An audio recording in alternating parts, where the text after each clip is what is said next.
Hey guys, welcome to the first review on the channel. I'm going to be reviewing the first two episodes of the Promised Neverland. So let's cue the intro and get right to it.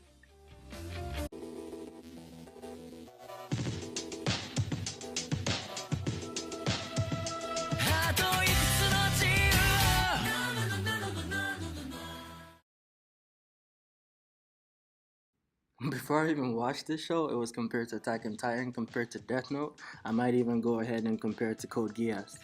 Not because it contains mecha or anything like that, but just because it contains like a storyline of people going against the world order. But I totally get why people make those comparisons, because the first scene had like three little kids standing behind some bars, and it totally reminded me of Eren, Mikasa, and Armin when they were wondering what was behind the walls. I like how everything progresses in this show. Like every scene you see is not just a scene just to take up space. It might mean something in the future. Like how they were talking about test scores, and then we end up seeing that these three are gonna be like the main chess players in this game. Let me just say, Emma is probably gonna annoy a lot of you people. She kind of reminds me of pre-Shippuden Naruto, where she's like super optimistic, and at some point it doesn't really make sense. You might think that her optimism is gonna hinder the whole group in the future. We're told that Norman is the smartest of the three, but then we end up seeing that he's not just only smart, but he can sometimes put his emotions first, so he's not like a stick, you know? But like Ray seems like the smart one who has zero emotions. He seems to be the most rational one, and it's a good idea that they made him the strategist, because you need a rational strategist. You can't rely on Emma's Naruto logic all the time. So in the first scene where the kids are having breakfast, right? We see their necks and then we see the numbers on it, and I'm just thinking, are those birthdays, are those location coordinates, where they're gonna get sent to, where they came from? What could it be? But I think it's gonna mean something in the end. It's not just random numbers. But the numbers don't have any sequence though. Like I tried to find the sequence and I couldn't find anything. So I'm yet to see what's gonna come about those numbers, and if it's gonna play any major role in anything in the future. Now let's talk about Mama for a second, because she's really good at acting. Like she really fooled me, because initially I was like, wow, this lady is really in love with these kids that she didn't give birth to. But then we realized that she's actually doing this for her own benefit. Like she's the most evil person I might have seen in a while.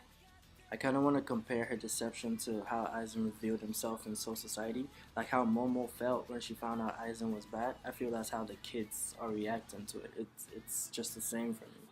I don't know. It made me wonder: is she a human being? Is she one of the monsters? And also, can the monsters transform into human beings, or can the human beings get turned into monsters? You think she's gonna end up becoming a good character when she finds out how much the kids want to live, or is she gonna stay bad till she dies? Because Sister Krone, on the other hand, is a creep. I mean, I looked at the manga panels of her art, and the anime really did her justice. Like she's so creepy, and if you watch episode 3, well, at this time I just watched episode 3, and she's a beast. So let me talk about this game of tag for a second. I don't think all of them can make it. At most 5 or 10, and I think there's more than 15 kids. Don is one of the grownest kids there, but he seems like one of the dumbest. Like I think he's gonna die soon, or maybe he's gonna be the next person to die, because I don't see how he's gonna impact anything positively at this point. Maybe it's gonna change in the future, but for now, I think he's dead. I know I said he's dying, but I don't know how that's gonna play out, because I don't think he's next in line for a shipment. The people are in demand for Emma, Norman, and Ray, so I don't know how the writers are gonna do this, but then I still feel that Don is he's bound to go really soon.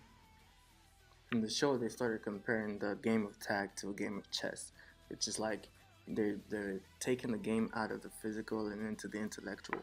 Now, this reminded me of the battles between Light and L, or even Lelouch when he used to play chess against like the Britannia government.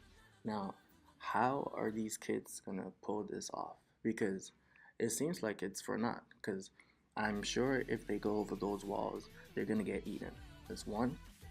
And two, I don't know how they're gonna get all those kids over those walls with cloth. Now, it doesn't make any sense at this point, but it might in the future. I don't know, maybe they'll come up with better plans, but at this point, they're losing the game of chess. I just hope that Emma doesn't screw things up like Starler did in Infinity War, because that would really piss me off. But yeah, there's so many unanswered questions, and I don't know if I want to read the manga yet, So leave a comment down below on your thoughts, leave a like, subscribe, and I'll catch you guys on the next video. Hopefully I have a better mic by then. Have a wonderful day, guys. See you next time.